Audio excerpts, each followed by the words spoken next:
समोर येते। सांगली महापालिकेच्या आयुक्तपदी संजिता मोहपात्रा महापालिकेला मिळाल्या पहिल्या महिला आयुक्त। सांगली मिरज कुपवाड महानगरपालिकेच्या आयुक्तपदी संजिता मोहपात्रा यांची नियुक्ती करण्यात आली आहे। राज्य शासनाकडून त्यांच्या नियुक्तीचे अधिकृत पत्र आज महापालिकेला प्राप्त झाले।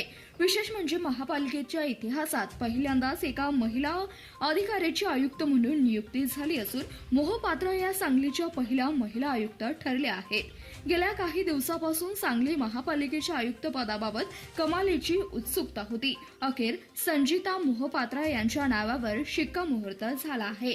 आपल्या शिस्तप्रिय आणि गतिमान कामकाजासाठी ओळखल्या जाणाऱ्या मोहपात्रा सांगलीच्या विकासाला कोणती नवीन दिशा देतात याकडे आता सर्वांचे लक्ष लागले आहे।